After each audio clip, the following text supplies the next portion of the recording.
सभी मित्रों को नमस्कार। आरबीएस क्लासेस द परीक्षा गुरु में सभी का स्वागत है। आइए मित्रों, आज के सेशन की शुरुआत करते हैं। आज का जो हमारा टॉपिक है वह हम चंद्रगुप्त मौर्य टॉपिक लेकर आए हैं आपके सामने। यह टॉपिक से कोई भी एग्जाम हो, चाहे वनडे एग्जाम हो, चाहे कोई भी एग्जाम हो, सिविल लेवल तक का एग्जाम हो, सभी में इस टॉपिक का बहुत बड़ा महत्व है। तो आइए हम सेशन की शुरुआत करते हैं और इस चैनल को आप सभी लोग लाइक कीजिए, सब्सक्राइब कीजिए और शेयर कीजिए। आइए तो हम आज आरबीएस क्लासेस द परीक्षा गुरु में हम आप चंद्रगुप्त मौर्य को पढ़ेंगे। तो आइए सेशन की शुरुआत करते हैं। आपके सामने चंद्रगुप्त मौर्य चैप्टर है, जिनके शासनकाल के विषय में मैंने आपको बताया है कि 322 ईसा पूर्व से लेकर 298 ईसा पूर्व तक का शासनकाल किसका था? चंद्रगुप्त मौर्य का शासनकाल था। सबसे पहले चंद्रगुप्त मौर्य की जाति के बारे में विभिन्न विद्वानों में भिन्न भिन्न मत हैं। ऐसे ही भिन्न भिन्न मत कौन कौन से हैं, किसने क्या कहा, इस पर डिस्कशन करना बहुत जरूरी है। तो जात के बारे में, अर्थात जात के बारे में हम सबसे पहले जात की, चंद्रगुप्त मौर्य की जात के बारे में हम डिस्कशन करेंगे। तो चंद्रगुप्त मौर्य की जात के बारे में हम डिस्कशन करेंगे। तो चंद्रगुप्त मौर्य की जात क्या थी? चंद्रगुप्त मौर्य की जात के विषय में, चंद्रगुप्त मौर्य की जाति, चंद्रगुप्त मौर्य की जात के विषय में भिन्न भिन्न विद्वानों का भिन्न भिन्न मत है। जितने भी स्रोत हैं सब में अलग अलग इसकी जात के बारे में डिस्कशन किया गया है। जैसे पुराणों में, पुराणों में कौन सा पुराण है जो मौर्य काल के बारे में जानकारी देता है? तो पुराणों में विष्णु पुराण है, विष्णु पुराण। अब विष्णु पुराण में भी इसे क्या बताया गया है? शूद्र बताया गया है। क्या बताया गया? शूद्र। इसी प्रकार जो ब्राह्मण ग्रंथ हैं, ब्राह्मण ग्रंथ में भी चंद्रगुप्त मौर्य को क्या बताया गया है? शूद्र बताया गया है। क्या बताया गया? शूद्र। इसी प्रकार एक है विशाख दत्त, उनका एक ग्रंथ है मुद्रा राक्षस। और इसमें क्या बताया गया? अर्थात इसमें भी शूद्र बताया गया है। क्या बताया गया? अर्थात शूद्र बताया गया है ना। अर्थात इसे कुलहीन बताया गया है। किसमें? मुद्रा राक्षस में भी। लेकिन दो अन्य स्रोत हैं। एक है विष्णु पुराण के टीकाकार। विष्णु पुराण के टीकाकार कौन है? टीकाकार जिनका नाम है श्रीधर स्वामी। उन्होंने चंद्रगुप्त मौर्य को मुरा से उत्पन्न पुत्र बताया है। मुरा से उत्पन्न पुत्र। मुरा कौन थी? एक शूद्र कन्या थी, जिससे उत्पन्न पुत्र कौन था? चंद्रगुप्त मौर्य था। ये कौन बताता है? श्रीधर स्वामी। ठीक है, तो ये भी क्या बताते हैं? शूद्र। इसी प्रकार जो विशाख दत्त हैं, उनका ग्रंथ है मुद्रा राक्षस, जिसमें उन्हें कुलहीन या शूद्र बताया गया है। किसने? मुद्रा राक्षस में। इसी प्रकार मैंने आपको बताया कि दो ऐसे स्रोत हैं, जैसे जैन ग्रंथ है, और दूसरा है जैन ग्रंथ और दूसरा है बौद्ध ग्रंथ। इसी प्रकार बौद्ध ग्रंथ, इन दोनों ग्रंथों में चंद्रगुप्त मौर्य को क्या बताया गया है? चंद्रगुप्त मौर्य को क्षत्रिय बताया गया है। क्या बताया गया? क्षत्रिय बताया गया है। तो चंद्रगुप्त मौर्य की जात के विषय में भिन्न भिन्न विद्वानों का भिन्न भिन्न मत है। जितने भी स्रोत हैं, अलग अलग स्रोतों में अलग अलग जात के बारे में जानकारी मिलती है। पुराणों में कौन सा पुराण है? विष्णु पुराण है, जिससे हमें मौर्य वंश की जानकारी मिलती है। यह विष्णु पुराण भी चंद्रगुप्त मौर्य को क्या बताया है? शूद्र जात क्या बताता है। इसी प्रकार ब्राह्मण ग्रंथ है, उसमें भी इसे क्या बताया गया है? शूद्र जात क्या बताया गया है। विशाख दत्त हैं, उनका ग्रंथ है मुद्रा राक्षस, उसमें भी शूद्रहीन या कुल बताया गया है। इसी प्रकार विष्णु पुराण के टीकाकार हैं श्रीधर स्वामी। श्रीधर स्वामी ने यह बताया कि यह एक शूद्र कन्या थी जिसका नाम था मुरा, मुरा से उत्पन्न पुत्र बताया है।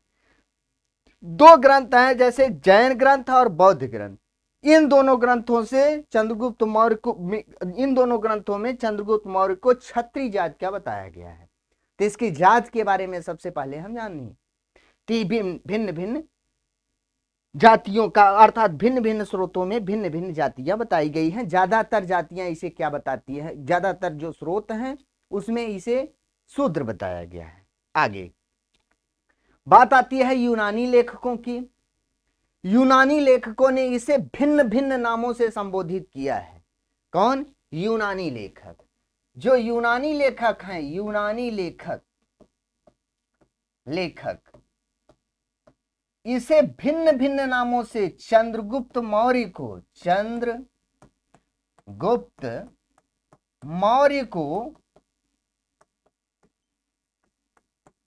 भिन्न भिन्न नामों से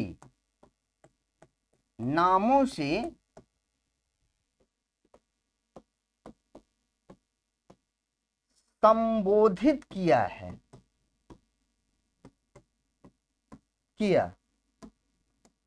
ना। कौन कौन से नाम? इसके 4 नाम बताए हैं। कौन कौन से? कुछ जो विद्वान यूनानी लेखक हैं वो चंद्रगुप्त मौर्य को क्या कहते हैं। कुछ 3 तरह के विद्वानों ने 3 तरह के नाम बताए हैं। जैसे कुछ विद्वानों ने इसे सेंड्रोकोट्स कहा। क्या कहा? कुछ विद्वानों ने इसे सेंड्रोकोट्स कहा। सेंड्रोकोड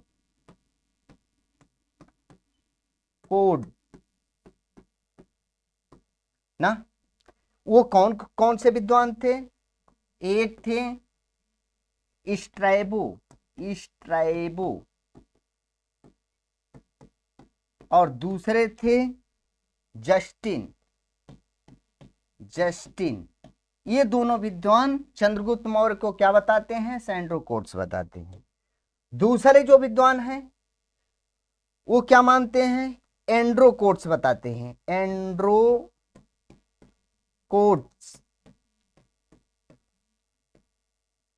वो कौन कौन से विद्वान हैं? एक है एपियानस। कौन है? एक है एपियानस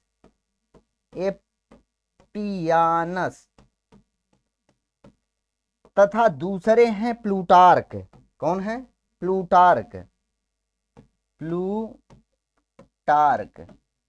ये दोनों क्या मानते हैं? ये किस नाम से संबोधित किया है? एंड्रोकोट्स के नाम से संबोधित किया है। एक है सेंड्रोकोप्टस। ये कौन? सेंड्रोकोप्टस नाम दिया है। सेंड्रोकोप्टस नाम देने वाले कौन थे? नियार्कस थे। नियार्कस। इन्होंने क्या कहा? इन्होंने सेंड्रोकोप्टस कहा। तो यूनानी लेखकों ने क्या कहा? इसे सेंड्रोकोट्स, एंड्रोकोट्स तथा सेंड्रोकोप्टस नाम से संबोधित किया है। सेंड्रोकोट्स किसने किसने कहा? स्ट्रैबो और जस्टिन ने कहा। एंड्रोकोट्स किसने कहा? एपियानस तथा प्लूटार्क ने कहा। सेंड्रोकोप्टस किसने कहा? अर्थात नियार्कस ने कहा। आगे चलकर जो 1793 ईस्वी में एक यूनानी विद्वान थे जिनका नाम था विलियम जोन्स था।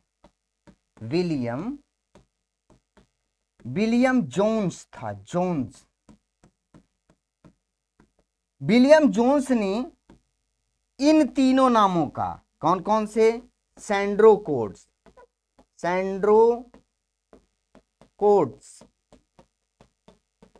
एंड्रोकोट्स तथा सेंड्रोकोप्टस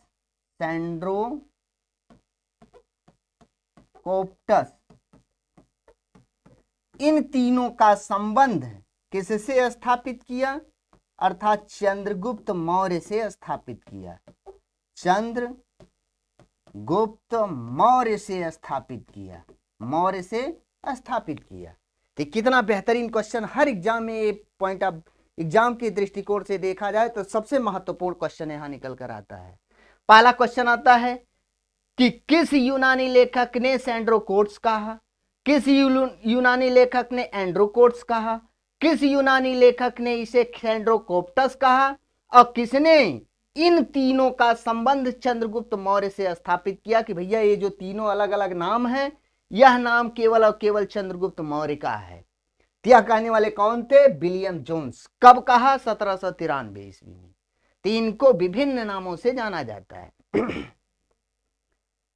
चंद्रगुप्त मौर्य की बात की जाए, चंद्रगुप्त मौर्य जो थे, चंद्रगुप्त मौर्य ने गुप्त मौर्य ने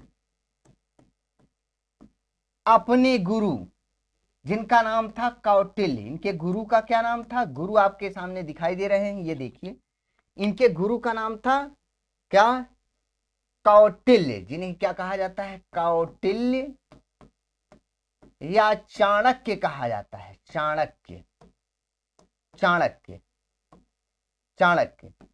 इनकी सहायता से किसने, चंद्रगुप्त मौर्य ने, चंद्रगुप्त मौर्य ने चाणक्य की सहायता से, कब, 322 ईसा पूर्व में, बीसी ईसा पूर्व में, किसको, नंद वंश के जो अंतिम शासक थे, किसको, नंद वंश के, नंद वंश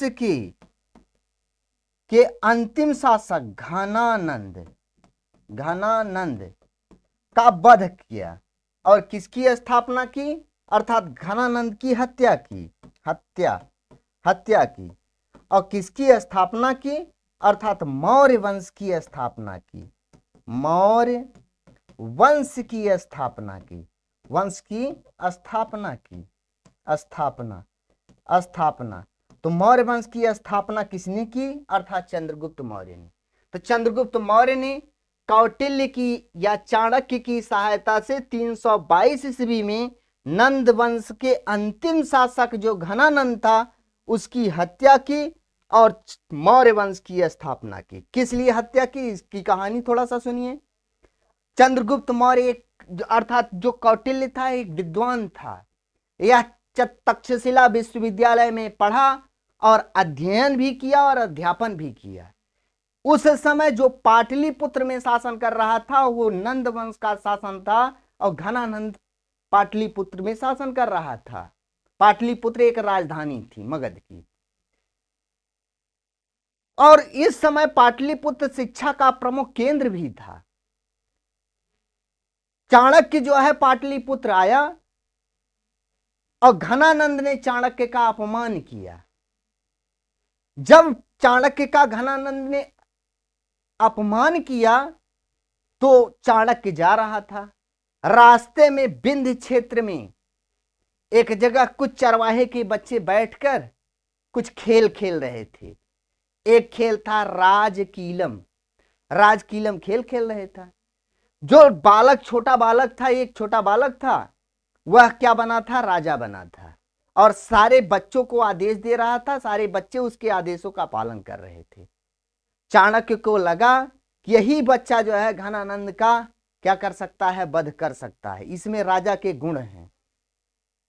अर्थात बालक की प्रतिभा से प्रभावित होकर, बालक चंद्रगुप्त की प्रतिभा से प्रभावित होकर चाणक्य ने जो चरवाहा जिसका यह गाय चरा रहा था उसे 1000 करसापण दिया। किसने, चाणक्य ने। और चंद्रगुप्त मौर्य को 1000 करसापण उस समय की मुद्रा थी, 1000 करसापण देकर चंद्रगुप्त मौर्य को खरीद लिया और इसे लेकर गया और चाणक्य ने चंद्रगुप्त मौर्य को सभी विद्याओं में पारंगत किया। जब चाणक्य ने चंद्रगुप्त मौर्य को तैयार किया, जब चंद्रगुप्त मौर्य सभी विद्याओं में पारंगत हो गया, तब चाणक्य ने घनानंद का वध करने के लिए प्रेरित किया। आगे चलकर 322 ईस्वी में इसी चाणक्य के शिष्य चंद्रगुप्त मौर्य ने घनानंद का वध किया और मगध में मौर्य वंश की स्थापना की और पाटलिपुत्र को राजधानी बनाई। तो उसी चाणक्य का ये फिगर आपके सामने है। चाणक्य का जो ग्रंथ है अर्थशास्त्र है और अर्थशास्त्र मौर्य प्रशासन की सारी जानकारी देता है, केवल नगर प्रशासन की जानकारी नहीं मिलती, बाकी सारी जानकारियां जो है अर्थशास्त्र से मिलती हैं। ये सब किसके बारे में है? चंद्रगुप्त मौर्य के बारे में है। मैंने आपको बताया ये तो प्रारंभिक चीजें हैं। चंद्रगुप्त मौर्य के शासनकाल में उसी के समकालीन जो था सेल्यूकस निकेटर था। सेल्यूकस निकेटर कौन था? जो सिकंदर था, सिकंदर का सेनापति था। सेनापति सिकंदर का जो सेनापति था वो कौन था? सेल्यूकस निकेटर था। सिकंदर की मृत्यु के बाद जो सीरिया और बैक्ट्रिया क्षेत्र था उस पर किसका शासन था? अर्थात सेल्यूकस निकेटर का शासन था। सेल्यूकस निकेटर ने लगभग माना जाता है कि 305 से ईसा पूर्व से 304 ईसा पूर्व के बीच, 305 ईसा पूर्व से 304 ईसा पूर्व के बीच सिंधु नदी पार कर भारत पर आक्रमण किया। उस समय मगध में किसका शासन काल था? अर्थात चंद्रगुप्त मौर्य का शासन काल था। चंद्रगुप्त मौर्य और सेल्यूकस के बीच युद्ध हुआ। कब युद्ध हुआ? यही 305 और कहीं कहीं लिखा होता है 304, दोनों का डेट इसीलिए मैंने लिखा। इन दोनों के बीच युद्ध हुआ और चंद्रगुप्त मौर्य ने सेल्यूकस को पराजित किया सिंध नदी के किनारे। पराजय के पश्चात सेल्यूकस पराजित हुआ। आगे चलकर सेल्यूकस और चंद्रगुप्त मौर्य के बीच संधि हुई। संधि के तहत जो सेल्यूकस था इसने चंद्रगुप्त मौर्य को, किसने? सेल्यूकस ने, सेल्यूकस जिसे कहा जाता है सेल्यूकस निकेटर, सेल्यूकस ने क्या किया? चंद्रगुप्त मौर्य को 4 राज्य दिए। क्या दिए? 4 राज्य। कौन कौन से राज्य दिए? एक दिया एरिया दिया, जिसका नाम क्या था? एरिया।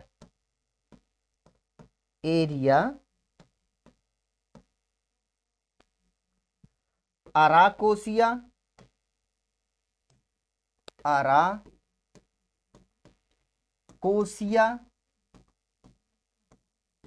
जेड्रोसिया,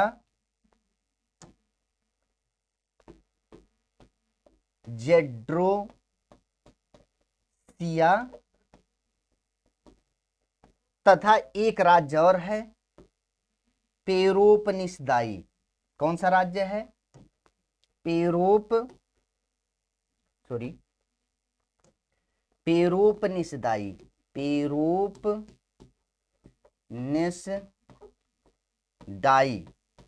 ये 4 राज्य दिए ना।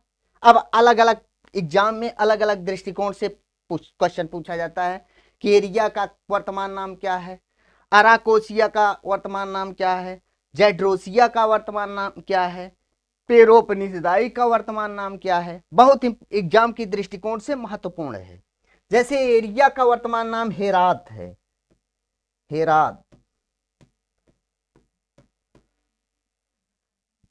अराकोसिया का नाम जो है वो कंधार है, कंधार।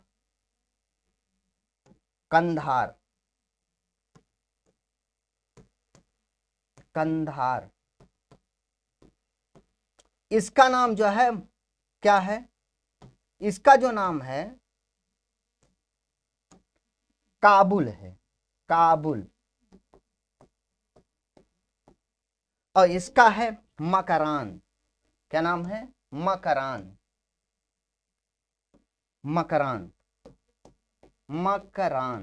ये 4 नाम है। कौन कौन से? अर्थात 4 राज्य दिए। कौन कौन सा? एरिया, अराकोसिया, जेड्रोसिया और पेरोपनिषदाई। एरिया का जो वर्तमान नाम है हेरात है, अराकोसिया का जो वर्तमान नाम है कंधार है, जेड्रोसिया का जो वर्तमान है काबुल है, और पेरोपनिसदाई का जो वर्तमान है मकरान है। ये 4 राज्य दिए। इसके साथ साथ सेल्यूकस निकेटर ने क्या किया कि अपनी पुत्री, ये उनकी पुत्री का नाम है हेलन, अर्थात सेल्यूकस ने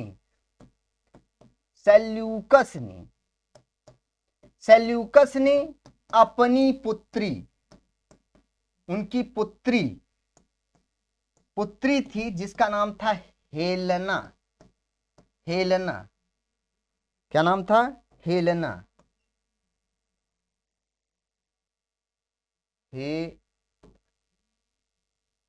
हेलेना नाम था। हेलेना, जो आपके सामने तस्वीर दिखाई दे रहा है, हेलेना का जो विवाह किया, वैवाहिक संबंध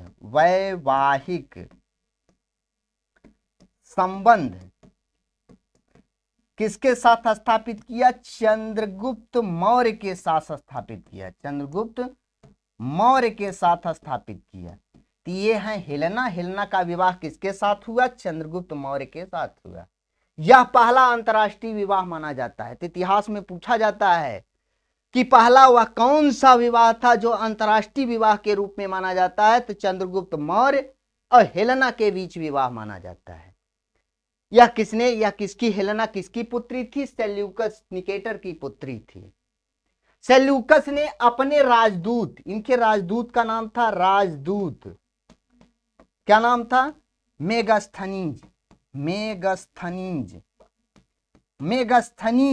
को किसके दरबार में भेजा? अर्थात चंद्रगुप्त मौर्य के दरबार में भेजा, राजदूत के रूप में। तो मेगस्थनीज का जो एक ग्रंथ है जिसका नाम था, इनके ग्रंथ का नाम है इंडिका से किसके, अर्थात प्राचीन मौर्यकालीन इतिहास के बारे में जानकारी मिलती है इंडिका से। मैंने आपको पहले बताया कि जो चाणक्य था, चाणक्य का जो ग्रंथ है अर्थशास्त्र, उसमें मौर्य प्रशासन की सारी जानकारियां मिलती हैं, लेकिन नगर प्रशासन की जानकारी नहीं मिल पाती। जो नगर प्रशासन की जानकारी मिलती है इसी इंडिका नामक पुस्तक से मिलती है। इंडिका किसकी पुस्तक है? तो मेगास्थनीज की पुस्तक है, जो कि इतिहास का बहुत बड़ा, अर्थात प्राचीन भारत में पहला आने वाला यूरोपीय यात्री यही मेगास्थनीज माना जाता है। ये सब किसके बारे में है? सेल्यूकस और चंद्रगुप्त मौर्य के बारे में है। तो सेल्यूकस ने सिंधु नदी पार कर भारत पर आक्रमण किया, चंद्रगुप्त मौर्य ने उसे पराजित किया, दोनों के बीच संधि हुई। संधि के तहत 4 राज्य सेल्यूकस ने चंद्रगुप्त मौर्य के दिया और अपनी पुत्री हेलेना का विवाह चंद्रगुप्त मौर्य के साथ किया और अपने राजदूत मेगास्थनीज को चंद्रगुप्त मौर्य के दरबार में भेजा। मेगास्थनीज की किताब का क्या नाम है? तो इंडिका नाम है। चंद्रगुप्त मौर्य भी सेल्यूकस से बहुत खुश हुआ और चंद्रगुप्त मौर्य जो है सेल्यूकस से खुश होने के पश्चात 500 हाथियों का उपहार दिया। 500 हाथियों का उपहार दिया। हाथियों का उपहार किसने दिया? अर्थात चंद्रगुप्त मौर्य ने। चंद्रगुप्त मौर्य ने सेल्यूकस को, किसको? सेल्यूकस को 500 हाथियों का उपहार दिया। ये दोनों का संबंध स्थापित हुआ। इसके साथ साथ मैंने आपको बताया, अब बात आती है कि चंद्रगुप्त मौर्य की और विजयों का उल्लेख मिलता है। जैसे चंद्रगुप्त मौर्य के दक्षिण पश्चिमी भारत की विजय की जानकारी का एक स्रोत है। वह स्रोत है क्या है? जूनागढ़ अभिलेख। क्या नाम माना जाता है? जूनागढ़ अभिलेख। जूनागढ़ अभिलेख जो है किसका है? यह है, एक है शक शासक जिनका नाम था रुद्रदामन। इन्हीं का अभिलेख जो कहलाता है वही जूनागढ़ अभिलेख कहलाता है। इन्हीं का अभिलेख क्या है? जूनागढ़ अभिलेख है। इस अभिलेख पर जो तिथि मिलती है वह 150 ईस्वी मिलती है। इस पर तिथि और इसी अभिलेख में चंद्रगुप्त मौर्य के पश्चिम भारत की विजय का उल्लेख मिलता है। किस अभिलेख में? अर्थात जूनागढ़ अभिलेख में।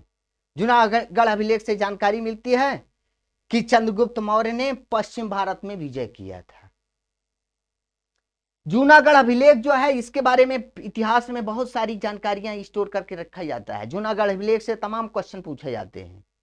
पहला तो यह क्वेश्चन पूछा जाता है कि कौन सा अभिलेख है जो संस्कृत का पहला अभिलेख माना जाता है, पहला अभिलेख ही साक्ष्य माना जाता है, तो यही जूनागढ़ अभिलेख है।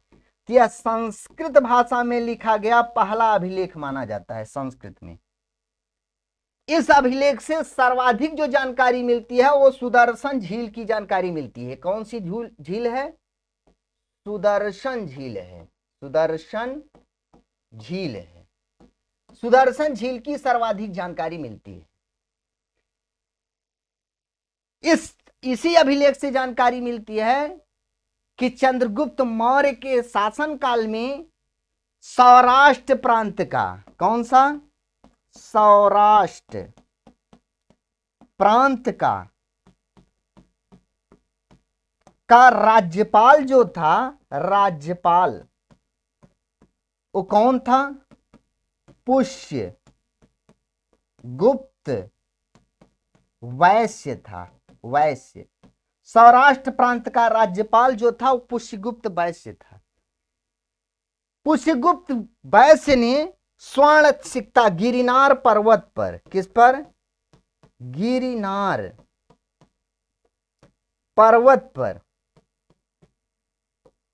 गिरिनार पर्वत पर स्वर्ण सिक्ता, कौन थी?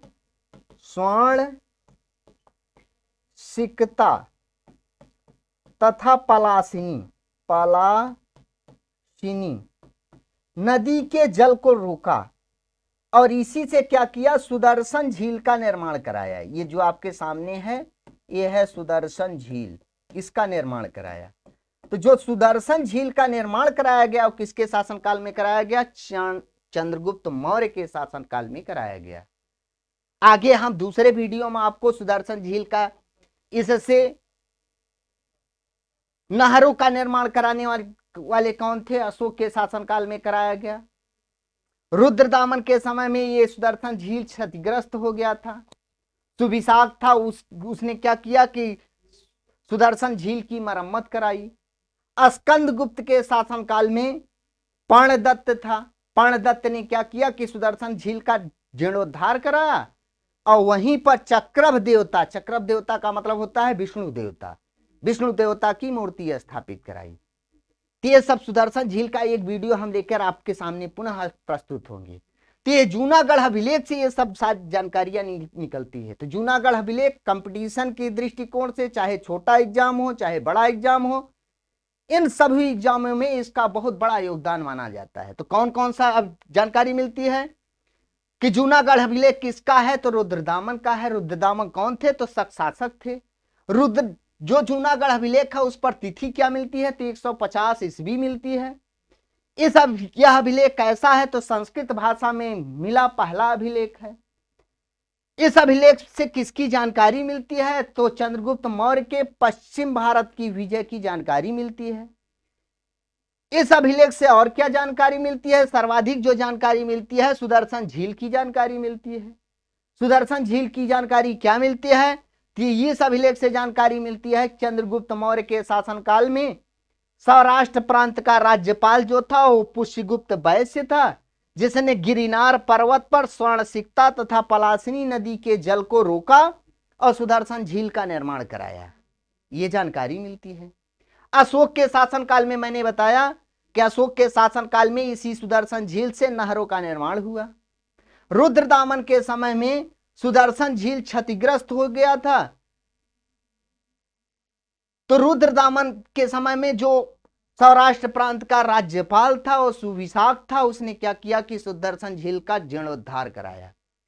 आगे चलकर स्कंदगुप्त के शासनकाल में पुनः सुदर्शन झील क्षतिग्रस्त हो गया था, तो उस समय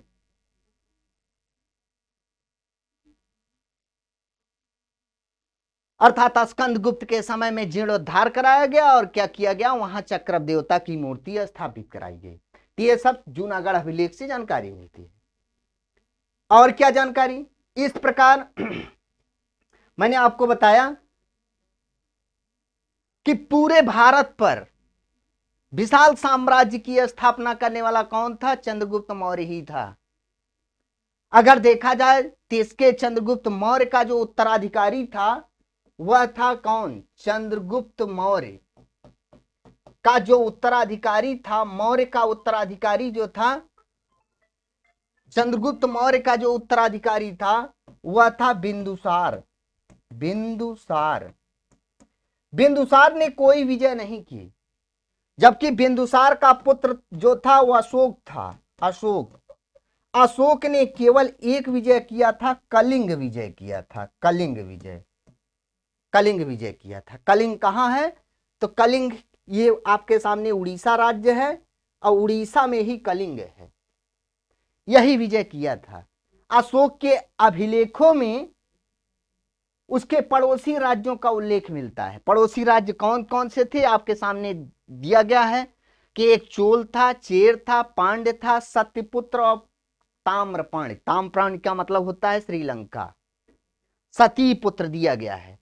तो चोल, चेर, पांड्य, सतीपुत्र और ताम्रपाणी, अर्थात ये जो नीचे दिखाई दे रहा है ये कैसे थे, अशोक के पड़ोसी राज्यों का अभिलेख में नाम मिलता है। बाकी सारे जो राज्य थे वो चंद्रगुप्त मौर्य द्वारा स्थापित राज्य थे, क्योंकि अशोक के अभिलेख में भी जानकारी मिलती है कि अशोक ने केवल एक विजय किया था, वह था कलिंग विजय। अर्थात इतनी को पार्ट को छोड़ दिया जाए, कलिंग को छोड़ दिया जाए, तो पूरे भारत में विशाल साम्राज्य की स्थापना करने वाला कौन था, तो चंद्रगुप्त मौर्य ही था, विशाल साम्राज्य का संस्थापक। इस प्रकार देखा जाए तो इसीलिए चंद्रगुप्त मौर्य को सम्राट के नाम से, पहला सम्राट के नाम से जाना जाता है। आगे चलकर क्या हुआ कि चंद्रगुप्त मौर्य जो था अंतिम समय में मतलब कि 298 ईसा पूर्व में, BC, before Christ, Chandragupta Maurya ने अपने पुत्र बिंदुसार को बुलाकर अपनी राजसत्ता सौंप दी, राजपाट सौंप दिया। और स्वयं चंद्रगुप्त मौर्य के जो एक जैन भिक्षु थे, जैन भिक्षु जिनका नाम था भद्रबाहु से क्या लिया, जैन धर्म की दीक्षा ली, जैन धर्म ग्रहण कर लिया। कौन सा, जैन धर्म ग्रहण कर लिया। और जैन धर्म ग्रहण करके कहां चला गया, श्रवण बेलगोला। कहां, श्रवण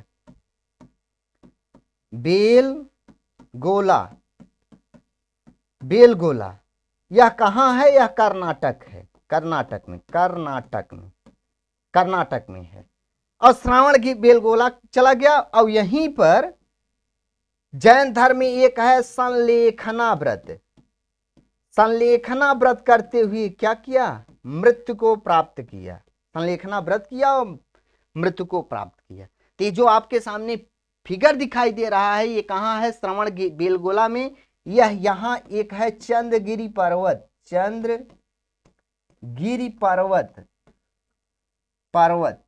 यही चंद्रगिरी पर्वत पर गया था और यही चंद्रगिरी पर्वत पर ही इसने संलेखना व्रत किया।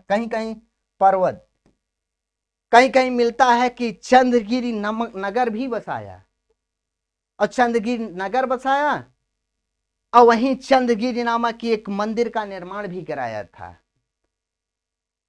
ते स्रोतों में मिलता है।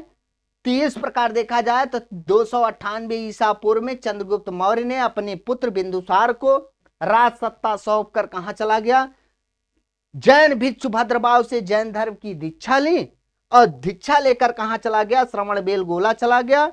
और श्रवण बेलगोला में ही चंद्रगिरी पर्वत पर संलेखना व्रत करते हुए क्या किया, मृत्यु को प्राप्त हुआ। ये रहा आपके सामने चंद्रगुप्त मौर्य की उपलब्धियों और उसके जीवन परिचय के बारे में जानकारी। एग्जाम की दृष्टि से इस चैप्टर का बहुत बड़ा महत्व है। अगले एक वीडियो में हम आपको केवल और केवल सुदर्शन झील के बारे में सारी जानकारियां लेकर आएंगे। तो आज के लिए इतना ही। जितने भी परीक्षा के दृष्टिकोण से इस चैप्टर से क्वेश्चन बन सकते हैं वो सब हमने प्रस्तुत किया। अगले वीडियो एक नए वीडियो के साथ हम उपस्थित होंगे। तब तक जितने बंधु जुड़े हुए हैं सभी आरबीएस क्लासेस द परीक्षा गुरु चैनल को लाइक कीजिए, सब्सक्राइब कीजिए और शेयर कीजिए। आज के लिए बस इतना ही। सभी मित्रों को बहुत बहुत धन्यवाद।